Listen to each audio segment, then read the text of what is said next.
Well, hello there. I didn't see you. My name's SamGardner, and welcome to the British Quarter. Yeah, you're right. It doesn't work with UK currency. The British Quarter will be reporting on all things DC Comics from here across the pond. From interviews with some of the UK's top DC talent, to coverage of its growing convention scene, and to sitting down and having a nice cup of tea with some of the UK's biggest DC fans. It's all right here to set your atomic batteries to power, turbines to speed, and remember, drive on the left.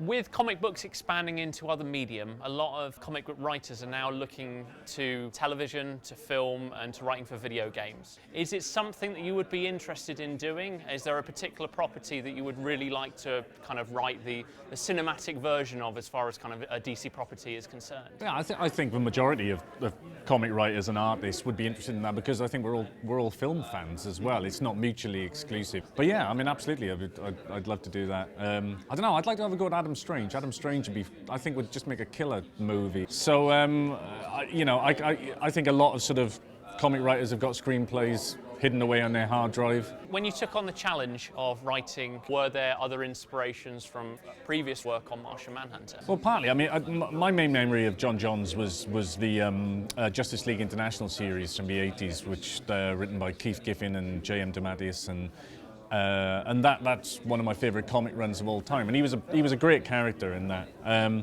But one thing DC were keen to do was really kind of establish him and to make him a bit more three-dimensional, to get to know him a bit more, get under the skin, because he was very well handled in Darwin Cook's New Frontier as well, where he was a key character. But I think what we're trying to do this time is really sort of deal with certain current contemporary themes about sort of fear and terrorism and all these kind of things, and you put an alien into that situation, and obviously those themes sort of come hand in hand with it. So it's also sort of I wanted to kind of establish him as a heavyweight in the DC universe. I mean, if you look at his power set, he's as powerful as Superman in so many different ways, and he can shapeshift, and he's telepathic. And a character says in our initial preview issue, which came out this week. That was very, very good. Yeah, thank you. I mean, says, what if he could change all our minds? How would we know, And also, why does he choose to look? If he can look like anything, why does he choose to look like a big, muscled superhero with a cape? And the nice way of looking at it would be he just wants to kind of fit in and portray a heroic image.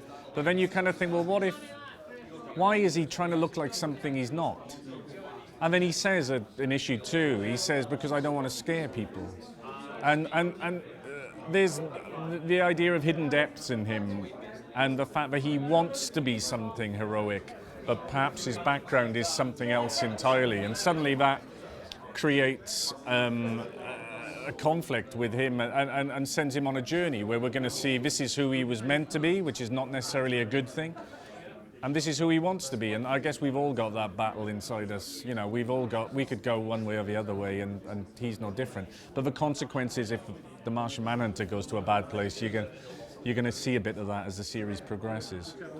Obviously you worked on before Watchmen, and there's just been announcements that they're going to be doing a third book in the Frank Miller Dark Knight trilogy.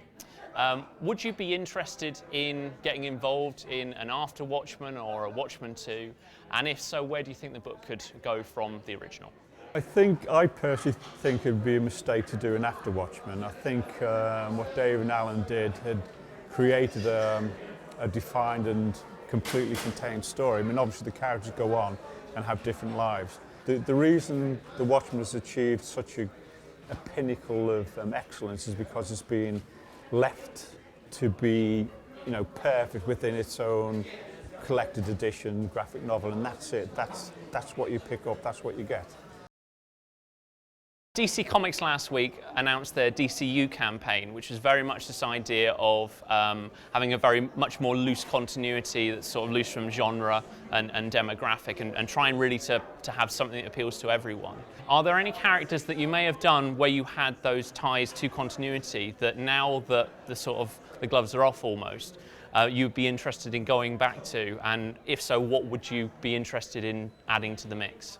I mean, I've always believed in creating comics you could show anyone, and I think it's really smart of DC to embrace that. But saying that, I've been very lucky with the comics that I've worked on. With Green Arrow Year One, it was sort of entirely out of continuity because we were creating his origin, and our only tie we had was that at the end of the story, on the last page, he had to be over Star City wearing his costume, you know, so the story we told was free of continuity already. And even with the Batman story I did with Scott Snyder, Black Mirror, it was Dick Grayson, and there was definitely continuity there, but it felt like you could still pick it up and read it not knowing anything. Even whether you knew it was Dick Grayson, it wouldn't really matter because Scott handled the writing so well that the fact that it was Dick Grayson was a really interesting part of that story, you know. So to answer your question, not specifically, because I feel like I've been really lucky. Just talking about your work with Andy Diggle. Yep. With the Arrow series, obviously the character of John Diggle is based after your partner in crime. I was just wondering, do you feel that there's some injustice that there isn't a Jock character? And if so, who do you think should play the Jock character in the CW universe? There's a massive injustice. So I don't know how, because also John Diggle is actually the name of Andy's brother. The writers, nor did the writers. It's actually just by chance that it's Andy Diggle's brother that's named. So, you know, if Andy's brother gets a mention, surely I should have a character. Surely that should be the whole Jock clan. You know. But who'd play it? I don't know. You know. I don't know. No, that's okay. We'll leave that up to the casting directors. And also, can you just tell us of anything that you're working on for DC at the moment? Sure, yeah. I've done a few covers for DC recently. Did a cover for Vertigo for Lee Bermejo's Suicider series. Did a cover for number 1.